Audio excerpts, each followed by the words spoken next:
Belakangan ini, kalau kita di warung kopi, kerap kita dengar pengusaha warung makan mengeluh sepi pengunjung. Bahkan para pengusaha mengaku terpaksa bersiasat dengan kemasan agar dagangannya tetap laris.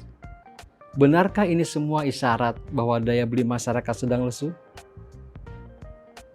Mungkin juga ada fenomena lain. Misalnya, tak sedikit pula konsumen yang biasanya beli rokok kretek seharga 40.000 sebungkus untuk sementara terpaksa turun pangkat mencari yang 15.000 dulu. Yang penting masih bisa ngebul.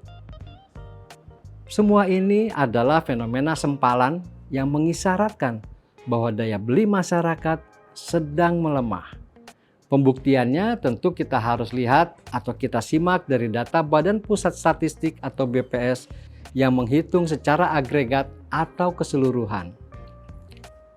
Kita semua tahu, belum lama ini BPS telah mengumumkan terjadinya tingkat penurunan harga atau lazim dikenal dengan istilah deflasi selama 5 bulan berturut-turut, dari Mei hingga September tahun ini. Penurunan harga terjadi karena memang daya beli sedang menurun. Tingkat permintaan kalau dalam bahasa ekonomi lebih rendah dibandingkan pasokan barang yang tetap melimpah atau minimal konstan. Nah, untuk menyiasati situasi yang sedang lesu ini, pengusaha terpaksa merevisi harga jual barangnya. Caranya memang macam-macam. Ada yang menciutkan kemasan barang dagangannya. Atau kalau kemasannya tetap, tapi harganya turun tipis, itu berarti pengusaha sedang berkorban. Target margin atau labanya diturunkan tipis juga. Sebab harga di tingkat produsen maupun grosir kalau melihat data BPS masih mengalami inflasi alias naik. Dengan demikian, ongkos produksi atau bahan baku itu harganya tetap. Nah, penurunan daya beli masyarakat ini sebenarnya tidak bisa dianggap remeh. Ini bukan peristiwa kaleng-kaleng. Kalau dibiarkan, ekonomi nasional bisa rontok. Bayangkan, sekitar 55% saat ini perekonomian nasional masih ditopang oleh konsumsi rumah tangga atau konsumsi masyarakat. Kalau yang 55% itu, yang mayoritas itu menurun, tentu bakal menyeret secara keseluruhan. Urusannya bisa lebih ribet lagi nanti. Nah, di luar melemahnya daya beli masyarakat, belakangan kita juga disuguhkan informasi penutupan sejumlah pabrik sektor usaha pengolahan yang mampu menyerap sekitar 19 juta tenaga kerja secara nasional. Tanda-tanda pelemahan pabrik ini memang sudah terlihat dari Indeks Manufaktur Indonesia yang dalam 3 bulan terakhir, Juli sampai September 2024, ada di bawah angka 50. Ini artinya operasional pabrik sedang menyusut alias mengalami kontraksi. Penyebabnya antara lain karena daya serap pasar dari produk yang dihasilkan sedang lesu atau mengalami pengurangan. Nah, gara-gara pesanan yang lesu, pabrik yang biasanya beroperasi 12 jam sehari misalnya, belakangan ini terpaksa harus berhenti setelah 8 jam berproduksi. Akibatnya yang paling jelas, penggunaan tenaga kerja ikut berkurang. PHK pun tak terhindarkan.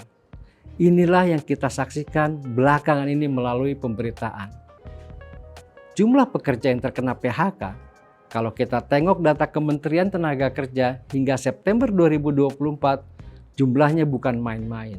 Sudah mencapai 53.000 orang. Sebagian besar terjadi di Jawa Tengah, lokasi tempat banyak pabrik tutup. Bahkan di internal, pemerintahan baru juga harus berhadapan dengan anggaran negara yang cekak.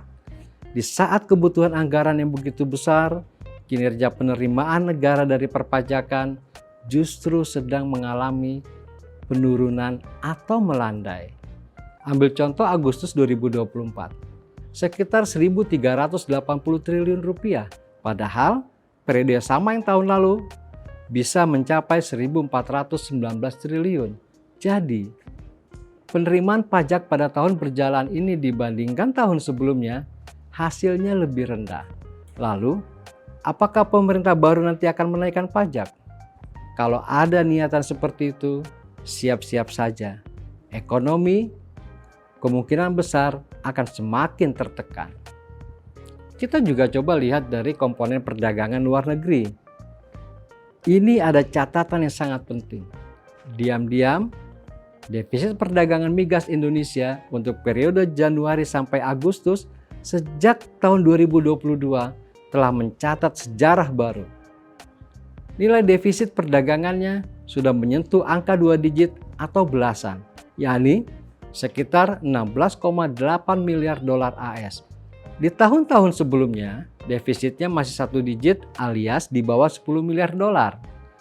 Jangan lupa, ini bukan tanpa persoalan. Semakin besar defisit perdagangan migas, artinya akan semakin banyak anggaran subsidi yang diperlukan oleh pemerintah. Akibatnya, anggaran pemerintah bakal makin sesak. Pak Prabowo, semua ini tentu bukan PR yang mudah. Daya beli masyarakat sedang menurun. Kinerja dunia usaha pun sedang lesu. Bahkan kondisi anggaran negara cekak.